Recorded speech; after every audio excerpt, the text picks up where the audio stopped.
Knowledge is power. The more you understand Medicare, the better decisions you can make. This is the first video in my Medicare series where I'm breaking Medicare down into simple pieces, starting with the core, original Medicare. When people say they are going on Medicare, what they mean is that they are turning 65 and they are becoming eligible for original Medicare. It is made up of two parts, Part A and Part B. And these two parts form the foundation for Medicare. None of the other options that you hear about, like Medicare Advantage, Supplement, Part D, are available unless you have Part A and or Part B.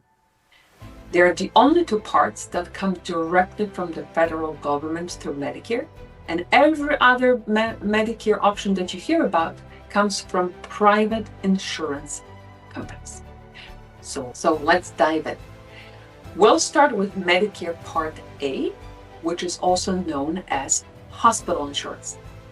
Medicare Part A primarily covers inpatient and hospital-related care, like hospital stays, skilled nursing, hospice care, and some limited home health services. Once you or your spouse have earned at least 40 quarters, about 10 years of paying Medicare taxes, Part A is typically premium free.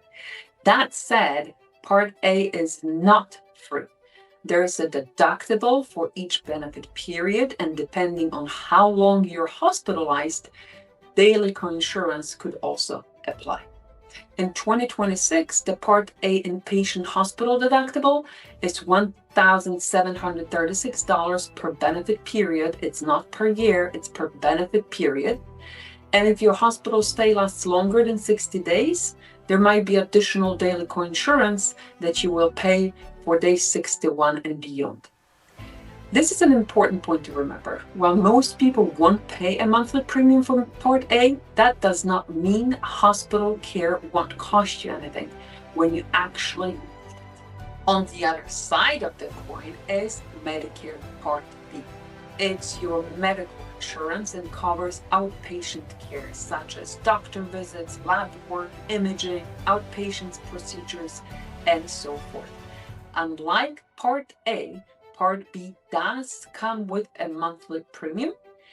For 2026, it's $202.90.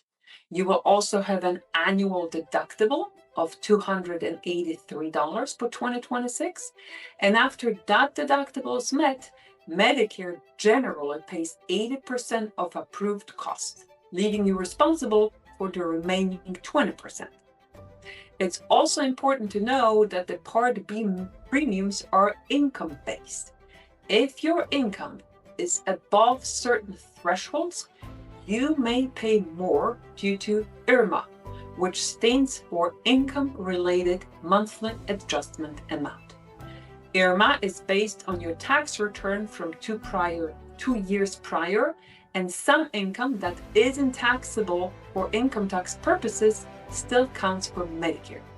That's where many people get surprised by higher premiums. And they sometimes ask why, as a CPA, I also work with Medicare. And the answer is simple. This is where Medicare meets tax planning. In a future episode, I'll break down how tax planning directly impacts Medicare premiums and what you can do to avoid those additional costs. So let's recap. Medicare Part A is typically premium-free if you or your spouse worked and paid Medicare taxes for about 10 years. But that does not mean Part A is free. There's a $1,736 deductible per benefit period, and there's a coinsurance that applies for hospital stays longer than 60 days. Medicare Part B, on the other hand, does come with a monthly premium starting at $202.90 plus a $283 annual deductible and 20% coinsurance for most covered services after that.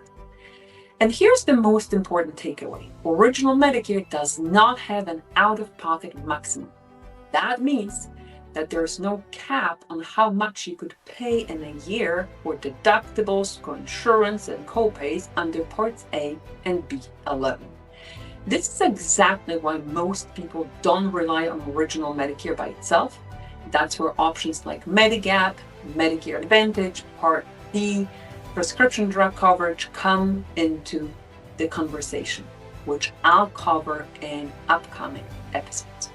Make sure to subscribe and click the link below to download the Medicare cheat sheet so you have it handy when you need it.